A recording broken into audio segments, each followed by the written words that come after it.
Hello everyone. As promised in my previous video, I will be doing a walkthrough of another version of Singapore mathematics curriculum materials called Think Mathematics, written by another of my lecturer and tutor in the teacher college I graduated from in Singapore.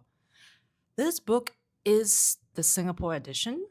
It's written for the Singapore audience, but it also comes in a US edition. It is surprising to me that this has not been widely talked about compared to other versions in the market despite being around since 2022. This series aligns with Singapore's latest primary mathematics syllabus 2021. To me, and it is just my opinion, it is the best version out there in terms of pedagogy, and I'm going to show you why in a bit. Again, I am in no way affiliated with the publisher Xing Li. No one is paying me to do this. So let's look at what Think Mathematics is about. I will start with Think Mathematics Teacher's Guide, then proceed to look at some parts of the textbooks and workbooks to do this walkthrough.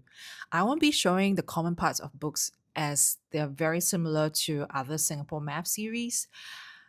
Before I begin the walkthrough, I do apologize for the lower resolution. It has been challenging enlarging the images without reducing the resolution.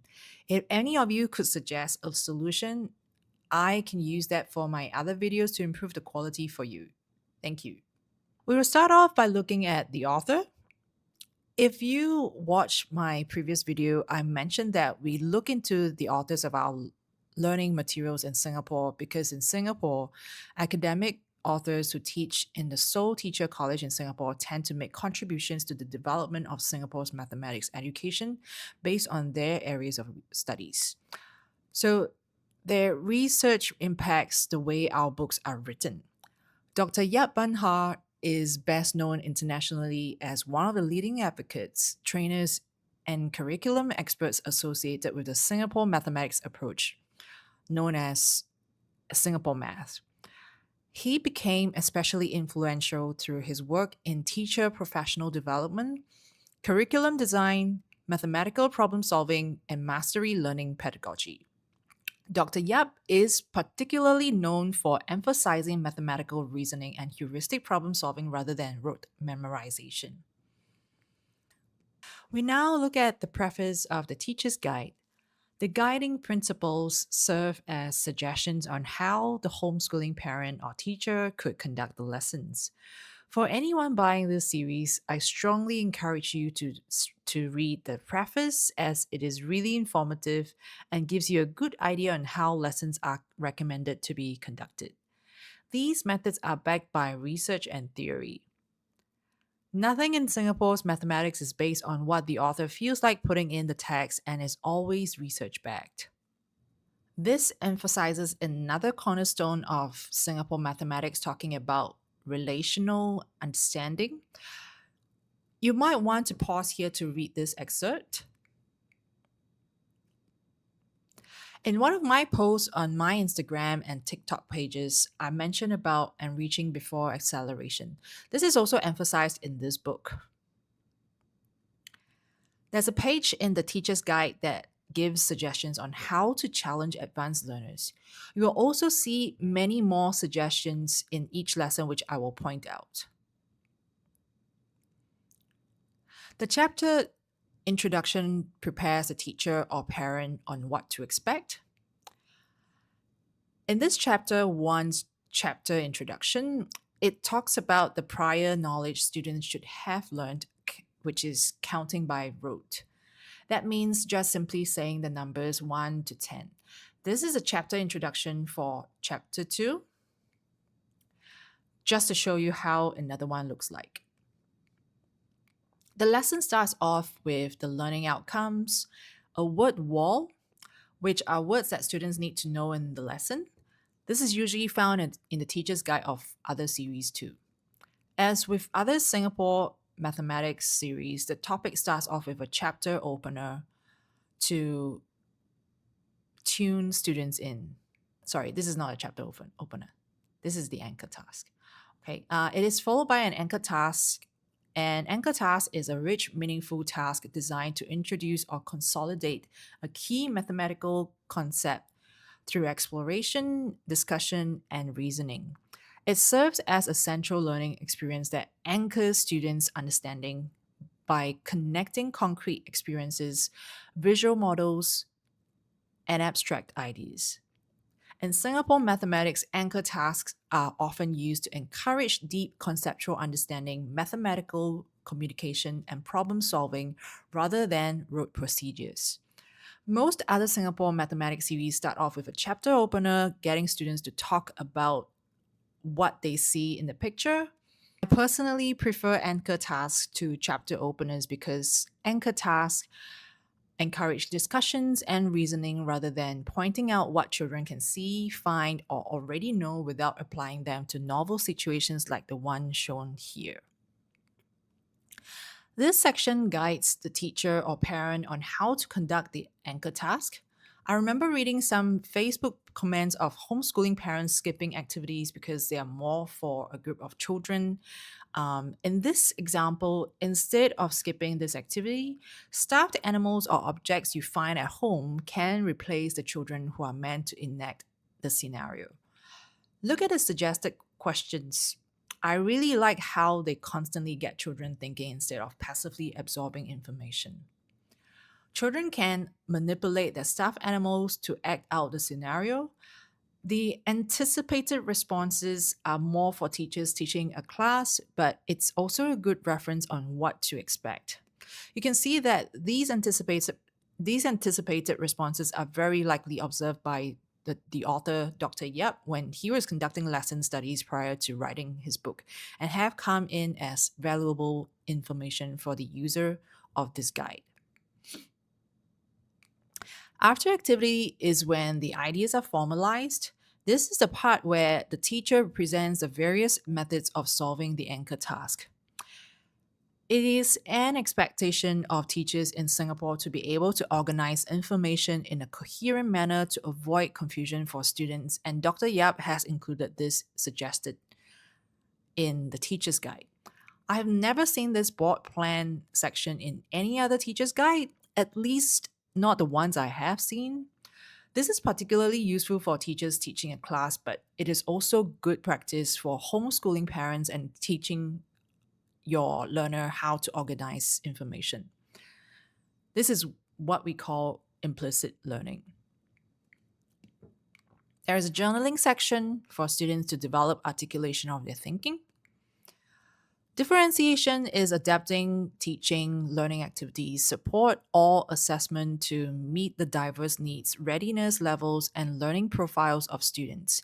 It aims to ensure that all learners can access the curricula appropriately while being challenged at their level. In Think Mathematics Teacher's Guide, unlike in most other teacher's guides I have seen, has not only suggestions to extend advanced learners, uh, it also has suggestions, not just one, to sometimes three suggestions for struggling learners. This is so useful for teachers with a broad spectrum of learners in a mixed class. Pardon the gray boxes. I just don't want to get into trouble with copyright laws. Our friend's idea is the part where children look at the textbook page and compare methods discussed. Students will get to see the different ways mathematical ideas are presented, such as in words, um, equations, diagrams. Integrating real life experience is very important in learning maths to make learning meaningful. So I like this section on interdisciplinary integration.